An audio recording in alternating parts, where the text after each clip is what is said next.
여러분 안녕하십니까. 전주 MBC 시사토론입니다. 비상계엄이 선포된 지 1년이 지났습니다. 당시 계엄은 정치권은 물론이고 우리 사회 전반에 큰 충격을 안겼습니다. 이후 1년 특검 수사가 진행 중이고 정치사회 전반에 사태 수습을 위한 논의도 한창입니다. 하지만 국민들의 물음은 여전히 남아 있습니다. 진실 규명이나 책임은 제대로 묻고 있는지, 그리고 민주주의를 지킬 많은 개혁 과제는 잘 이루어지고 있는지입니다. 오늘 이 시간 계엄 1년을 돌아보고 남은 과제는 무엇인지 살펴보겠습니다. 자, 토론에 참여할 세 분 모셨습니다. 안호영 더불어민주당 국회의원, 이민경 민주노총 전북본부장, 원도연 원광대 게임 컨텐츠학과 교수 나오셨습니다. 반갑습니다. 네, 안녕하십니까. 반갑습니다.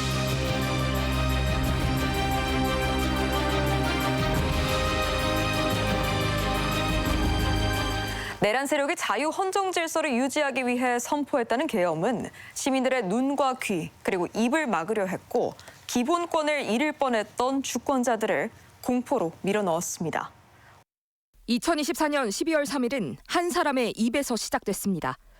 파렴치한 종북 반국가 세력들을 일거에 척결하고 자유 헌정 질서를 지키기 위해 비상계엄을 선포합니다. 반국가 세력 척결과 자유 헌정 질서 유지를 위한다는 이유로 선포된 12.3 비상계엄. 자욱하게 깔린 불안감과 함께 모든 것이 긴박하게 돌아갔습니다. 계엄 직후 공무원들은 서둘러 복귀했고 뛰듯이 긴급회의장으로 들어갔습니다. 밤 11시 25분 계엄사령부가 작성한 제1호 포고령이 배포되며 불안은 공포로 바뀌었습니다. 정치인과 언론, 시민사회, 의대생 등 전 국민을 주저앉히겠다는 6개 조항들. 국민의 눈과 귀, 그리고 입을 막겠다는 선언과 다름없었습니다. 1년이 지났지만 기억과 감정은 생생합니다. 두려움을 넘어선 이제 분노, 정말 이렇게 할 수 있는지, 그래서 좀 더 많은 시민들을 어떻게 모을 건지, 더 많은 단체하고 어떻게 투쟁을 할 건지 요 고민이 많았었습니다. 시민사회단체도 쉴 새 없이 돌아갔습니다. 사무실에 들이닥칠 가능성을 배제할 수 없어 컴퓨터 하드디스크를 제3의 장소로 옮겼고 체포를 피하기 위해 은신처를 찾았습니다. 신부님들 주무시고 계시는데 밖에서 전화해서 깨워가지고 지금 신부님 뉴스를 보셔야 됩니다. 어디 성당을 좀 열어줄 수 있으면은 성당을 좀 열어달라 막 연락을 돌리고 이제 그런 준비들을 하고 있었어요. 계엄군이 폐쇄한 국회로 달려온 국회의원들이 비상계엄 해제 요구안을 가결했고 대통령은 마지못해 비상계엄 해제를 선언했습니다. 모두가 자유를 억압당했던 6시간이 끝나고 분개한 시민들은 하나둘 광장으로 모이기 시작했습니다. 엄동설안을 이겨낸 100여일. 헌법재판소가 내란 수괴 윤석열을 파면한다는 결정을 내릴 때까지 시민들의 목소리는 하나였습니다.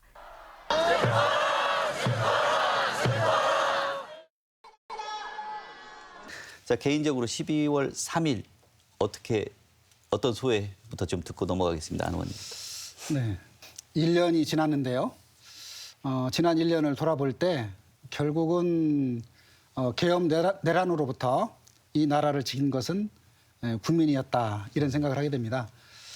당시를 생각하면 가슴을 좀 쓸어내리게 되는데요. 자유 헌정 사실 질서를 지키기 위해 예상하지 못한 갑작스러운 계엄이 비상계엄을 선포가 되었고 선포합니다. 우리들은 계엄을 해제를 해야만 했습니다. 그런데 경찰들이 그 국회 정문을 막고 있었고 또 군인들이 계엄군이 국회에 들어와서 국회의원들을 체포하려고 하는 상황이었습니다. 그런 상황에서 국민들께서 그 국회의원들을 국회로 들여보내주고 또 장갑차를 막아서 결국은 우리가 그 계엄을 해제할 수 있었다, 이렇게 생각을 합니다. 그리고 또 탄핵 과정도 수십만의 우리 시민들께서 여의도에서 그리고 또 광화문에서 또 이곳 객사 앞에서 응원봉을 들고 그 불빛으로 응원을 해주고 했기 때문에 결국은 국회에서 탄핵을 의결하고 또 헌법재판소도 파면을 선고할 수 있었다, 이렇게 생각합니다. 그런 점에서 보면 그야말로 이 나라를 지키고 민주주의의 주인은 역시 국민이다, 이런 생각을 하게 됩니다. 소회가 많으시네요. 원 교수님도 한 말씀. 예, 이제 사실 아슬아슬했죠.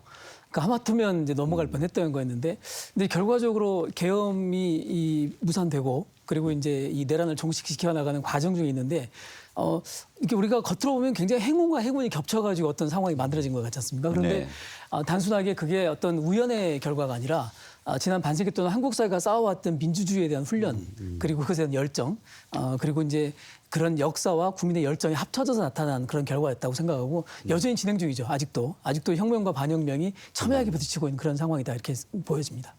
네, 불의한 정권에 맞섰던 그 위대했던 우리 대한민국 시민들의 그 위대함을 다시 한번 느낄 수 있었고요. 그럼에도 불구하고 이 엄청난 회복력에 비해서 우리의 민주주의가 아직도 많이 취약하다. 네. 갈 길이 좀 멀구나라는 생각을 많이 하게 되었습니다. 네.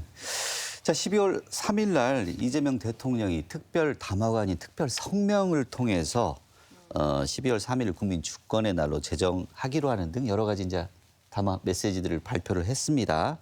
뭐 시민들께 감사하고 또 계엄의 잔재도 청산하고 뭐 국정 운영도 더 강화하겠다는 내용들을 발표를 했는데 자, 본부장님부터 이 메시지 좀 어떻게 들으셨습니까? 저는 굉장히 좀 환영합니다. 국민 주권의 날을 이렇게 국정일로 임하면서 그날의 의미를 그리고 정말 이 나라의 주인이 국민이라는 것을 다시 한번 강조했다라는 의미로 저는 참 바람직하게 생각을 합니다.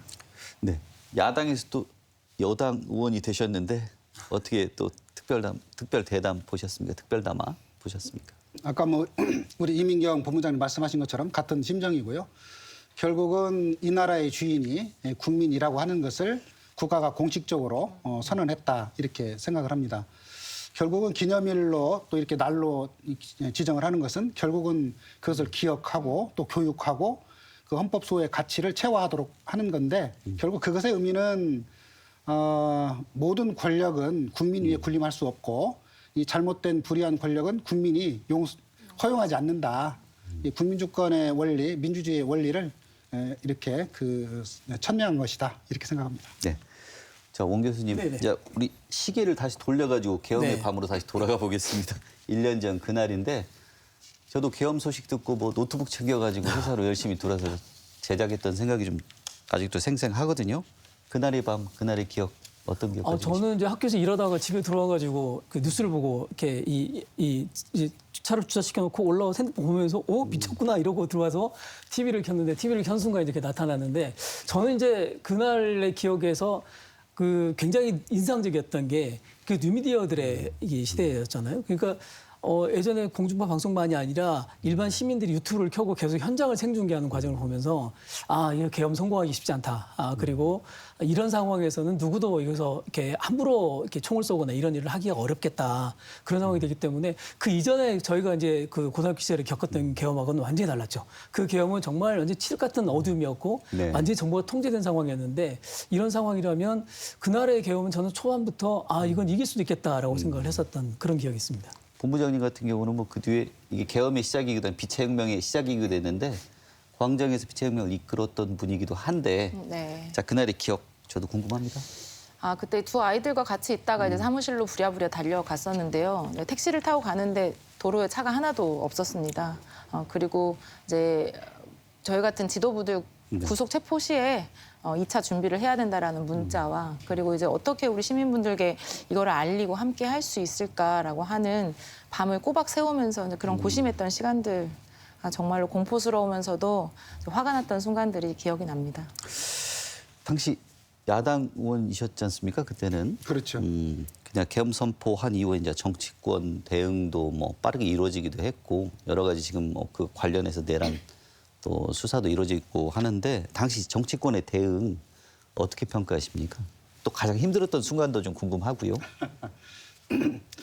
네, 그 당시에 우리 정치권, 특히 민주당 입장에서는 이재명 대표를 중심으로 국민과 함께 이 계엄을 내란을 극복하는데 이제 선봉대 역할을 했다. 저는 뭐 그렇게 생각을 합니다. 그 당시 계엄이 터지자마자 이재명 대표께서 민주당 의원들 전부 다 국회로 오도록 이렇게 했고 또 실제 우리 시민들에게도 국회 주변으로 와서 민주주의 지켜달라 이렇게 호소를 했죠. 네. 그래서 우리 시민들이 말하자면 경찰의 저지서를 뚫고 국회의원들을 담을 넘겨줬고 또 계엄군이 오는 거를 또 막아줬고 그래서 사실은 계엄을 빠르게 해제할 수 있었다. 이제 이렇게 생각을 하고요. 네. 그다음에 이제 좀 가장 어려웠던 순간은 사실은 그 계엄 해제에 이르기까지 그야말로 시간과의 전쟁이었다고 생각을 네. 해요. 왜냐하면 아. 저희들이 국회 본회의장이 있는데 그 계엄군이 들어와가지고 본회의장 앞에까지 맞으면 들어오고 몸싸움을 하는 상황이었거든요. 그런 상황이기 때문에 사실은 우리가 먼저 계엄 해제 의결을 하느냐 아니면 체포돼서 끌려가느냐 그 싸움이었거든요. 국회의장께서 착석을 해가지고 그 의결할 때까지 한 25분 정도 걸렸는데 네. 그 시간이 사실은 아, 25분이 아니라 굉장히- 25시간. 그야말로 절체절명의 긴박한 그런 순간이었습니다. 아우 저희도 우리 왜 이렇게 빨리 선거를 안 하지 하는 그런 그 많이 기억이 좀 새록새록 올라옵니다. 자, 아까도 말씀하셨지만 우리 시민들의 대응, 뭐 사실 우리 대통령께서 이런 말씀도 했잖아요. 노벨상 후보로 추천해야 된다는 말씀까지 하셨는데, 자, 무력 충돌 없이 계엄을 끝낸 우리 시민들의 대응, 자, 어떻게 평가하시는지 좀 먼저 좀 듣겠습니다. 정말 그때 시간들이 이제 막 정말 근육으로 피로 이렇게 좀 스며든 듯한 생각이 듭니다.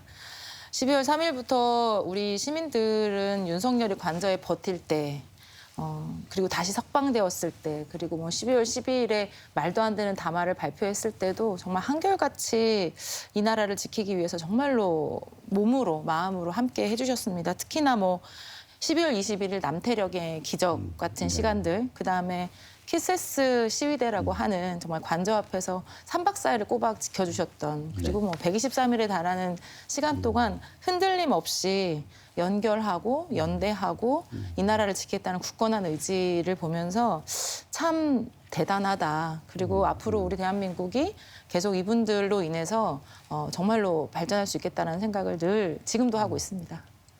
좀 교수님도 시민들 평가 한번 해주시죠. 예. 저는 아마 지금 당대에는 우리가 지금 같은 동시대를 살고 있으니까 우리가 겪었던 사건을 사실 객관적으로 보기 어렵지 않습니까? 근데 아마 상당한 시간이 흐르고 역사적인 평가가 이루어지면 이건 굉장히 특별한 사건으로 기록될 거라고 생각합니다. 왜냐하면 한국의 그 지난 반세기의 근현대사를 보면 사실 우리가 결과적으로는 이겼다고 하지만 순간순간에 이기지 못했었거든요. 그러니까 그 거슬러 올라가면 이승만 정부 때 반민특위가 깨졌던 사건. 네. 그것도 이제 기습을 통해서 이 반민특위가 무너졌지 않습니까? 한국 사회 왜곡의 출발점이라고 생각을 하는데 그때부터 시작해서 5.16도 그랬고 또 이렇게 이 이승만 정권의 4.4.5.6 개헌이라든가 5.16이라든가 유신헌법 제정이라든가 이런 게 하나하나 사실 쿠데타였지 않습니까? 그런데 그거를 당시에 못 이겼죠. 그리고 우리 정의는 영원히 뭐 성공할 거다 이런 이제 자기 믿음과 위로를 가지고 세월을 버텨냈는데 이번에는 정말 하룻밤 사이에 뒤집어졌고 그 1년 동안 우리 그 과정을 겪어오고 있지 않습니까? 그래서 역사적으로 보면 이런 승리의 기록은 우리 민족뿐만이 아니라 국가 전 세계적으로도 굉장히 유례가 없는 사건이어서 저는 이재명 대통령이 노벨상감이다라고 말한 것에 전적으로 이렇게 심정적으로 동의하고요. 아마 그렇게 굉장히 중요한 기록으로 남을 것 같습니다. 네. 자, 이제 계엄 이후에 우리 겨울에는 이제 광정을 지켰던 분들도 대부분 직장인 노동자들이었었는데, 자, 계엄 이후에 우리 노동자들의 삶이 좀 변했는지 달라졌는지 좀 궁금합니다. 사실은 아직은 체감하기는 이릅니다. 뭐 잘 아시는 것처럼 산재 사망 사고가 연이어서 발생하고 있고요. 네. 원하청의 그 기형적인 구조가 여전하고 그리고 많은 노동자들의 해고 노동자들의 문제도 산적해 있습니다.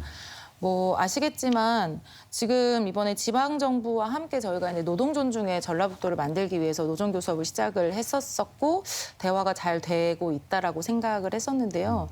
실제 취약 노동자들이 굉장히 많지 않습니까? 뭐 배달 노동자랄지 감정 노동자랄지 돌봄 노동자들을 위해서 전북도가 좀 힘을 써야 된다라고 예산을 배치를 부탁을 드렸지만 많이 삭감이 되었고요. 네. 그리고 노동 그 정책 협의회에서 이루어졌던 많은 이야기들도 사실 굉장히 형식적입니다. 그래서 광장에서 정말 노동하기 좋은 대한민국, 노동 존중이 실제로 이루어져야 된다라고는 하지만 실제 우리 삶에서는 아직은 많이 유연하지 않나라고 생각을 합니다.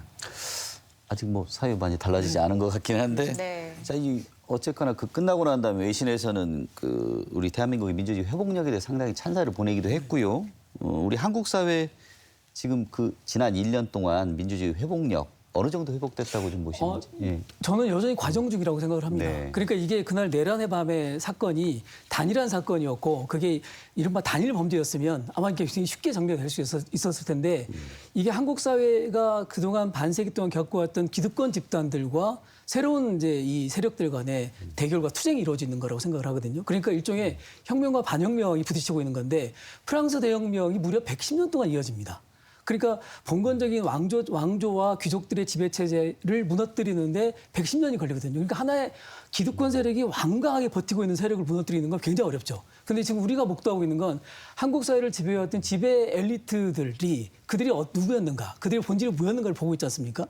그리고 그들 세력이 갖고 있는 그 기득권에 기반한 자기 권력을 지키고자 하는 욕망과 그리고 조금 더 평등한 사회, 조금 더 사람 사는 사회를 만들기 위한 사람들의 투쟁이 부딪히고 있는 거죠. 그게 한편으로는 굉장히 깊이 있는 투쟁이기 때문에 저는 단기간에 회복되기 쉽지 않다. 그리고 이거는 상당히 길게 갈 싸움이고 이게 단순하게 내라는 재판으로 끝나지 않을 굉장히 우리 사회가 구조적인 어떤 대립 속에 들어와 있다고 생각을 합니다. 우리 사회가 발전해가는 굉장히 중요한 하나의 징검다리가 되는 거죠. 그런 의미에서 저는 지난 1년이 회복이 더디고 굉장히 답답하긴 하지만 그건 사실 예상된 거였다고 생각을 합니다. 그들이 쉽게 물러나겠습니까? 우리가 목격하고 있는 건 지배계급의 본질을 목격하고 있잖아요. 그러니까 엘리트라고 하는 사람들이 계급화되어가지고 자기들의 권력을 유지시켜 나가고 부와 권력을 세습시켜 나가는 과정들을 이제 우리가 끊어야 된다고 하는 투쟁들이 시작되고 있는 거기 때문에 저는 그런 과정에서 본다면 지금 굉장히 답답하지만 정말 정신 바짝 차리고 하나하나의 문제를 해결해 나가는 과정들을 좀 길게 보고 가야 된다고 생각을 합니다. 뭐 비상계엄과 관련해서 정치적 책임은 뭐 이게 쉽지 않은 부분일 것 같은데 아무래도 이제 여당이 된 민주당 지금 뭐 다 평가는 많을 수 있겠지만 정말 잘 대응하고 있는지 궁금하고 뭐 일단은 여당의 입으로 일단 듣겠습니다. 예. 국민들께 송구합니다마는 실제로 비상계엄 이후에 이 내란을 끝내는 거에 관련된 정치적인 어떤 청산, 그 다음에 또 이제 이런 부분에 있어서 사실은 그 아쉬운 점이 많습니다. 좀 송구하죠. 우선은 뭐 정치적으로 보면 국민의힘이 여전히 내란을 옹호하고 있습니다. 네. 뭐 어제 같은 경우도 장동혁 국민의힘 대표가 비상계엄은 의회 폭거 때문이다라고 이제 오히려 계엄을 두둔하는 뭐 이런 옹호하는 정당화하는 발언을 했고 또 국민의힘 의원들 같은 경우에도 이 내란을 동조하는 이런 집회 같은 데 가서 연대하는 이런 발언들을 계속하는 거죠. 그리고 이제 또 그 사법적 책임 추궁 측면에서 보더라도 여전히 지금 지지부진한 그런 상태인데요. 예를 들어서 김건희 뭐 내란 특검 이런 경우에도 박성재라든가 추경호 구속영장 같은 경우가 이제 기각 핵심 증인들의 핵심 관계자에 대한 증인 구속영장이 또 기각된단 말이죠. 특히 이제 추경호 의원 같은 경우에는 계엄 직후에 전화 통화에서 이 계엄 유지라는 그런 취지로 통화했다는 정황까지 드러났는데도 불구하고 이게 이제 영장이 기각이 됐죠. 이런 점에서 보면 결국은 내란을 확실히 종식하려고 하면 두 가지가 일단 필요하다고 보는데 첫 번째는 이 그 내란 세력에 대한 확실한 정치적 책임을 묻는 거. 나중에 이제 사법 결과에 따라서는 두고 봐야 되겠지만 국민의힘을 내란 정당으로 해산하는 문제까지도 우리가 검토를 해야 된다 이런 거고요. 두 번째는 정말 우리 국민들이 보기에 속 시원할 정도로 이런 그 사법적 단죄를 끝까지 해야 된다 이런 숙제가 있다고 생각합니다. 네. 자 말씀하신 것처럼 3대 특검이 뭐 상당 부분이 진행이 됐습니다. 김건희 씨와 관련돼서도 이제 구형이 이루어지고 15년형이 이루어지고 있는데. 그럼에도 불구하고 아까 말씀하신 것처럼 국민들은 참 답답합니다. 이게 뭔가 진실규명이 어디까지 되고 있는지에 대해서 항상 뉴스로 접하는 부분들은 뭐 잘 모르겠네. 이 정도가 지금 다 제대로 되고 있는 건가라는 부분들 좀 많이 비슷한 생각을 좀 가지고 계실 것 같은데 왜 그런 겁니까? 예, 아까도 말씀드렸지만 사실은 이제 우리가 지금 겪고 있는 게 굉장히 중요한 투쟁의 단계에 들어와 있지 않습니까? 예. 그러니까 국민들이 가지고 있는 어떤 정의에 대한 감정과 법제도와 사이의 괴리가 분명히 있죠. 그런데 이제 법이라고 하는 게 근본적으로는 국민들이 보편적으로 공감하는 어떤 이렇게 질서에 기반하는 거고 그 질서에 맨 바닥에는 이른바 도덕이라는 게 있지 않습니까? 예. 그런데 이제 그런 차이가 법이 이걸 아직도 제대로 담아내지 못하고 있는 그런 상황이 있고 그 법을 교묘하게 활용하고 있는 기득권 집단들의 이 저항이 이게 그냥 이게 하나의 사건으로 벌어지는 것 같지만 굉장히 다 맥락적으로 이어지고 있지 않습니까? 예컨대 사법부의 어떤 태도라든가 또는 검찰의 저항이라든가 또는 언론의 이 보호라든가 이런 것들이 보면 하나하나가 결코 쉽지 않은 문제들이죠. 근데 이게 하나의 어떤 덩어리로 묶이면서 이 내란 청산을 방해하고 있는 조직적인 움직임들이 그들끼리 서로 약속하고 짜고 하는 게 아니라 그들이 가지고 있는 기득권에 기반한 공통적인 이해가 지금 있고 그리고 이걸 청산하고 새로운 미래 사회로 가야 된다고 하는 그런 시민적 욕구가 민주주의에 대한 욕구가 부딪히고 있는 거죠. 그러니까 단순하게 제도로서의 민주주의가 성장하느냐 마느냐의 문제를 떠나서 굉장히 중요한 어떤 시대적 변화, 패러다임의 변화를 지금 겪고 있다. 어제 이재명 대통령 패러다임 시프트 이런 얘기를 했었지 않습니까? 그게 단순하게 그냥 민주주의 회복 이런 이제 절차의 회복이 아니라 뭔가 우리 사회가 근본적인 변화를 하고 있다는 거고 저는 그래서 좀 너무 좀 제가 좀 과대해서 말씀드리는 것 같지만 봉건 체제를 무너뜨리고 근대 혁명으로 가는 굉장히 중요한 프랑스 혁명이라는 계기가 있었지 않습니까? 이제 그런 맥락에서 보면 우리 한국 사회가 지금 겪고 있는 변화는 사실 피 흘리지 않는 명예회복의 형태를 띈 그러나 내용적으로는 굉장히 중요한 혁명적 사건의 계기에 들어섰다. 그래서 아마 세계사적으로 아주 이 결과가 어떻게 나올지를 보게 되면 네. 아주 중요한 어떤 이 과정 속에 있다고 저는 생각을 하고 있습니다. 자, 안 의원님. 아무래도 이번 뭐 계엄 1년을 우리가 계엄 과정 지켜보고 쭉 비체혁명을 해오면서 우리 시민들이 가장 요구했던 것들이 보면 일단 검란에 대한 개혁, 검찰 개혁 그리고 그걸 아까도 말씀하신 것처럼 요즘 뭐 특검도 지지부진하니까 내란 재판부까지 좀 두자는 얘기가 나오고 있고 실제 뭐 실행될 가능성이 좀 커 보이는데 우리 사법 개혁 이런 부분들 가장 시급한 부분들 좀 어디 있다고 보십니까?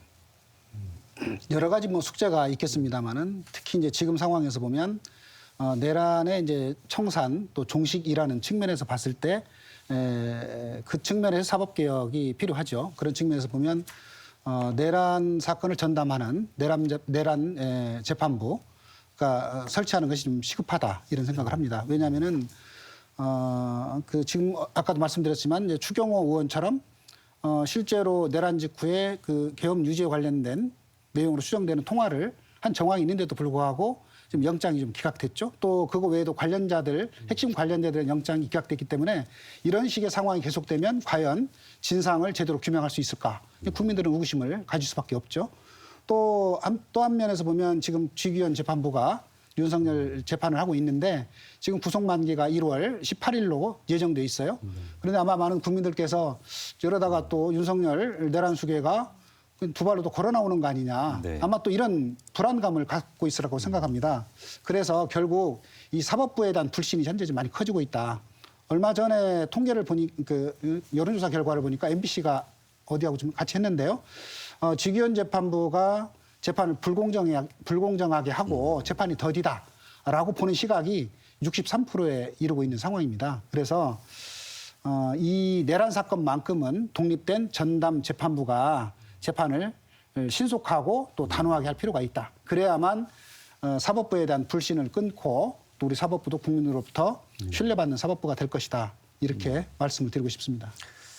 자, 우리가 12월 3일에도 우리가 지켜봤던 것처럼 사실 뭐 광화문 광장에서 그때 뭐 윤어게인 집회도 또 열리고 어찌 보면 정치적 극단화가 이게 거기서만 또 그치지 않고 우리 일상까지 막 파고들고 있는 상황입니다. 사회 갈등의 골은 더 깊어지고 있고요.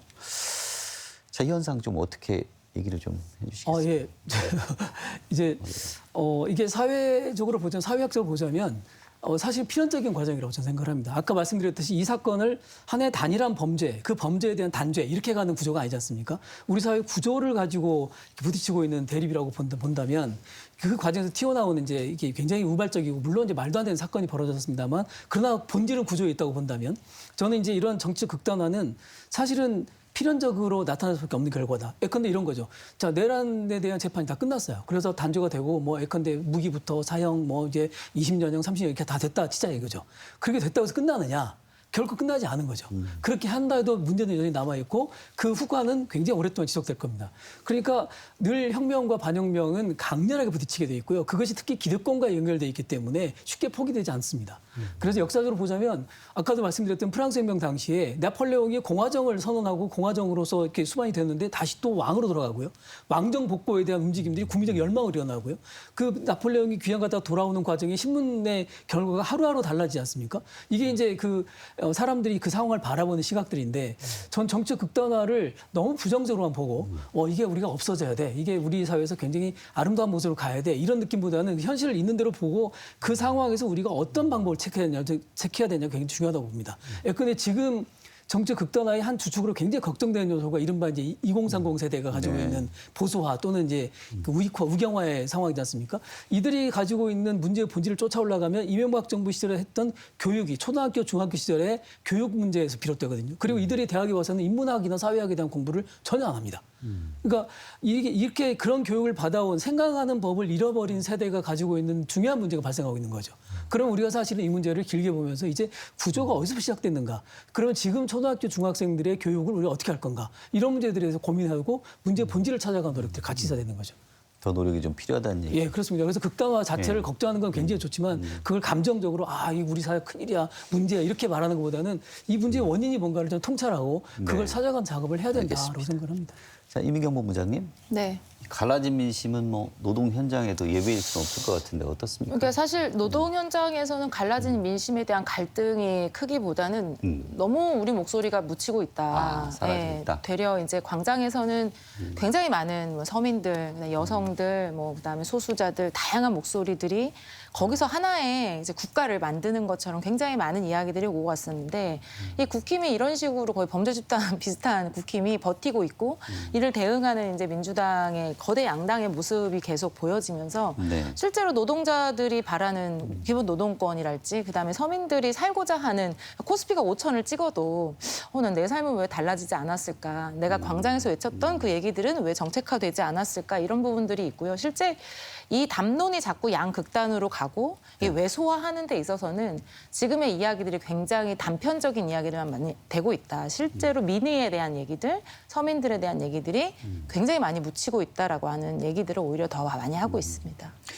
자, 이 헌정 질서를 파괴하는 계엄, 비상계엄, 이게 이제 재발 방지를 위해서 여러 가지 법적으로도 좀 뭔가 조치들을 취한 것으로 좀 알고는 있습니다.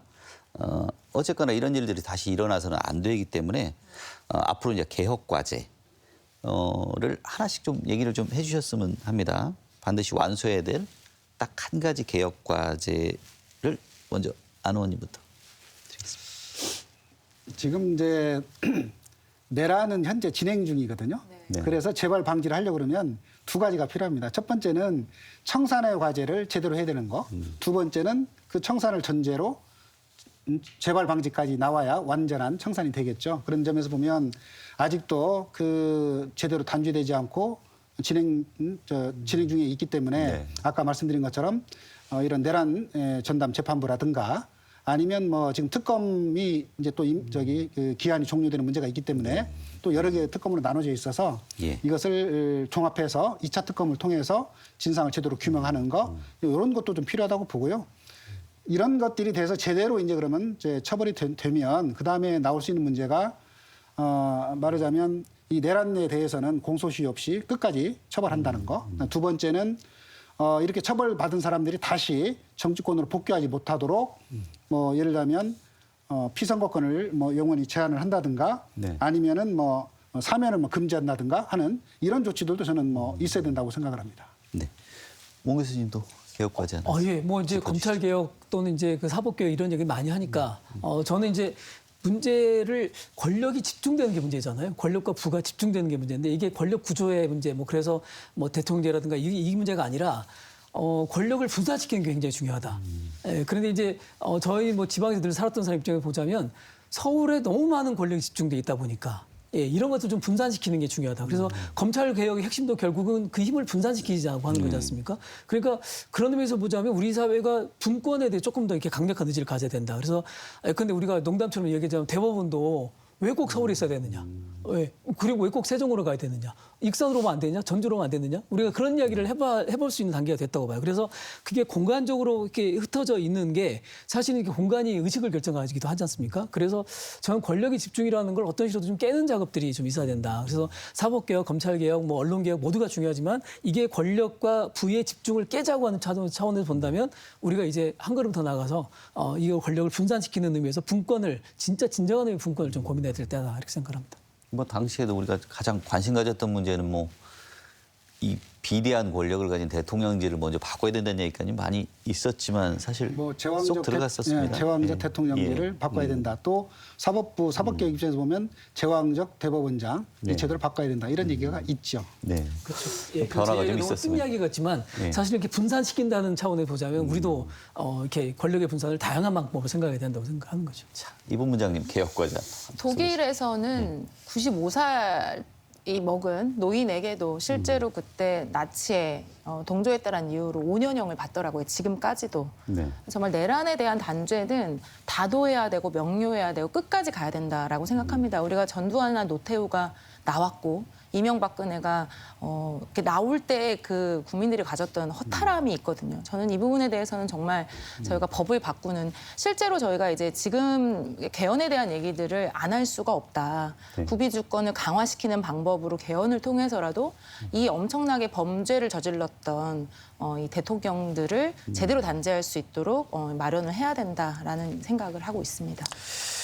자, 이제 뭐 1년이 지났음에도 불구하고 우리 뭐 유튜브나 여러 가지를 통해서 보면 가짜 뉴스는 여전히 흥행하고 있고요. 그다음에 이제 아까 우리 계속 얘기를 했던 극단적인 정치 상황들은 어찌 보면 우리 주변의 일상이 되어가고 있는 상황인데 자, 이런 상황에서 가장 중요한 건 우리 시민들의 역할일 것 같습니다. 시민들한테 좀 당부하실 말씀, 이것만은 좀 기억해달라고 얘기하실 이야기들 먼저 좀 그 얘기를 좀 먼저 들어보겠습니다.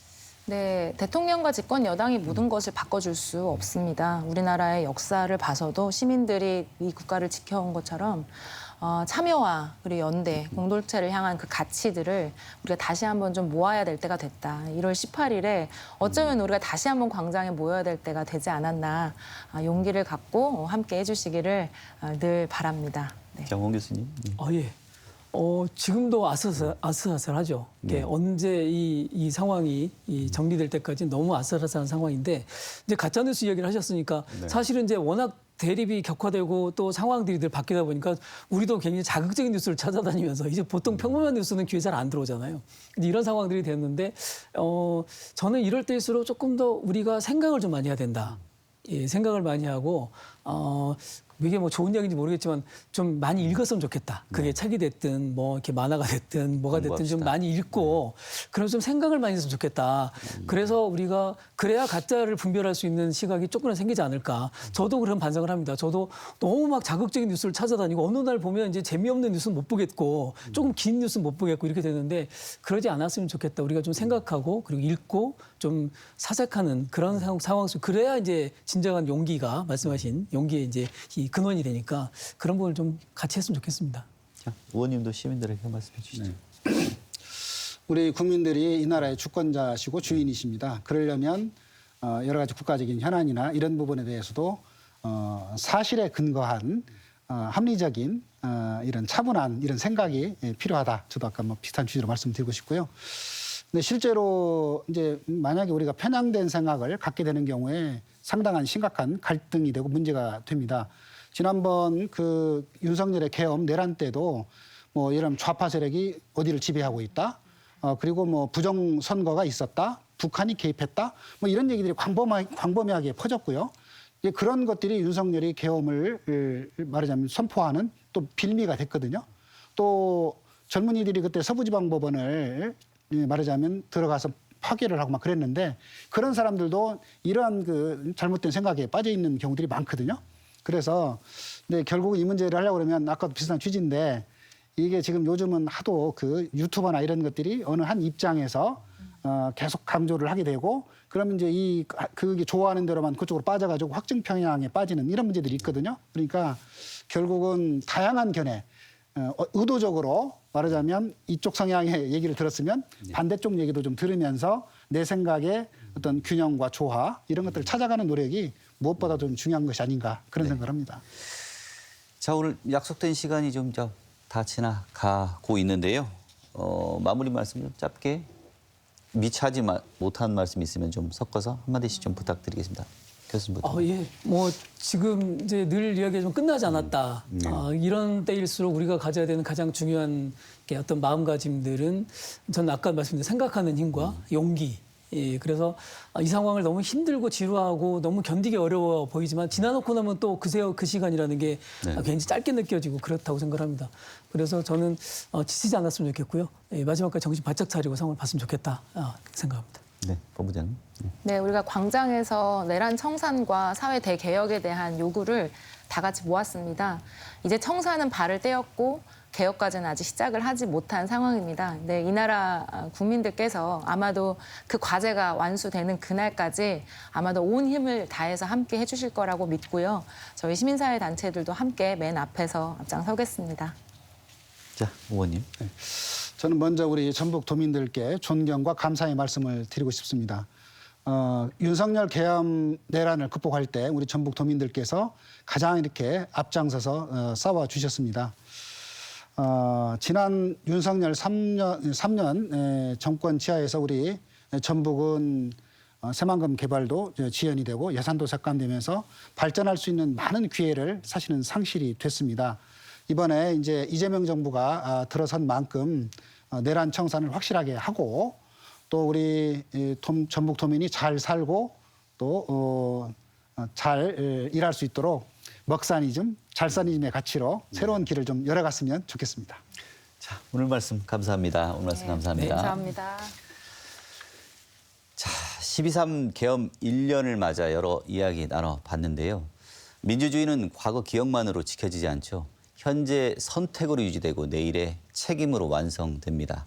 개혁 역시 말이 아닌 제도로 실행으로 증명돼야 한다는 걸 되짚어보는 시간이었습니다. 자, 이런 토론을 통해서 우리 민주주의가 더 단단해지는 계기가 되기를 희망해 봅니다. 오늘 토론은 여기까지입니다. 이어서 뉴스 톱파보기 이어집니다.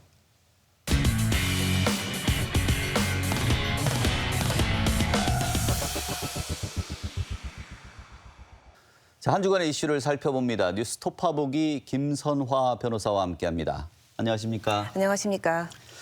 자, 첫 번째 주제로 인공태양 이야기부터 해보겠습니다.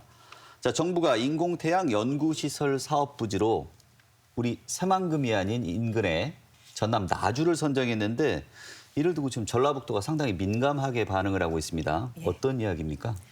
예, 일단 여기에서 말하는 인공태양은 핵융합 에너지를 연구하는 대형 국책 연구 시설입니다. 사업비만 1조 2천억 원 규모로 추산되는 거대 프로젝트고요. 단순히 연구소 하나만 들어오는 게 아닙니다. 이 시설이 들어서면 관련 첨단 기업과 인재가 모여들고 장기적으로 지역 산업의 생태계 자체가 바뀔 수 있습니다. 전북, 특히 새만금 입장에서는 이를 지역 발전의 확실한 마중물로 보고 오랫동안 공을 들여왔고 그만큼 기대도 컸습니다. 때문에 이번 탈락에 대해 단순히 경쟁에서 졌다기보다 미래 동력을 잃었다라는 위기감과 실망감을 크게 느끼고 있는 겁니다.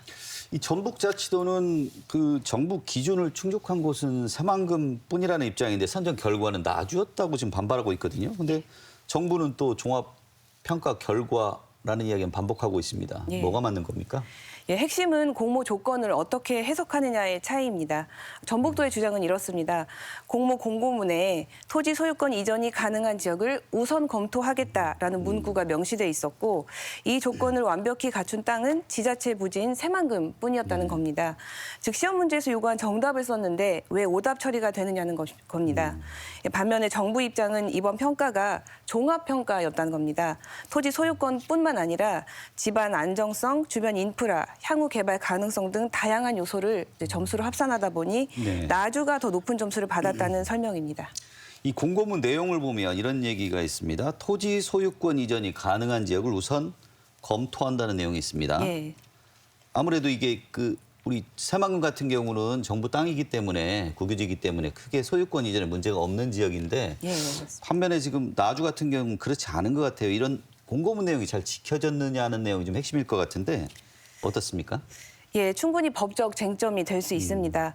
행정기관의 공모 절차에서 공고 기준은 일종의 약속, 즉 행정의 신뢰보호 원칙과 직결됩니다. 만약 그 문구가 단순한 권고가 아니라 사업의 안정성을 위해 반드시 지켜야 할 필수 요건으로 해석을 한다면 이를 충족하지 못한 곳을 선정한 것은 절차상 하자가 있다고 볼 여지가 있습니다. 예, 특히 대형 국책 사업은 부지 확보가 늦어지면 사업 전체가 표류할 수 있기 때문에 과거에도 소유권 확보 가능성은 매우 중요한 법적, 행정적 기준이었습니다. 자, 정부가 전북자치도가 예. 현재 지금 공식적으로 이 제기를 한 상태입니다. 이 신청을 낸 상태인데, 자, 결과가 바뀔 수도 있는 겁니까? 예, 일단은 한국연구재단이 이의 신청을 받아들였고 30일 이내에 재심의위원회를 열겠다고는 했습니다. 하지만 현실적으로 이번 결정을 뒤집기는 쉽지 않다는 관측이 많은데요. 전북도는 이번 재심의 결과마저 납득하기 어렵다면 행정소송 등 법적 대응까지 불사하겠다는 강경한 입장이어서 단순한 탈락 불복을 넘어선 지역 차원의 투쟁으로 번질 가능성도 있어 보입니다. 예. 다음 이야기로 좀 넘어가 보겠습니다. 고교 학점제 관련해서 지금 이야기를 해보겠는데요. 지금 고교 학점제가 올해 초에 시작이 됐습니다. 이 예. 고교 학점제라는 게 학생들의 그 선택권을 좀 존중해주기 위해서 대학처럼 이제 과목을 골라서 자기가 듣고 그 학점을 인정받는 방식이라고 알고 있습니다. 근데 지금 1년이 됐는데 지금 어떻습니까? 여러 가지 말들은 많은 것 같은데.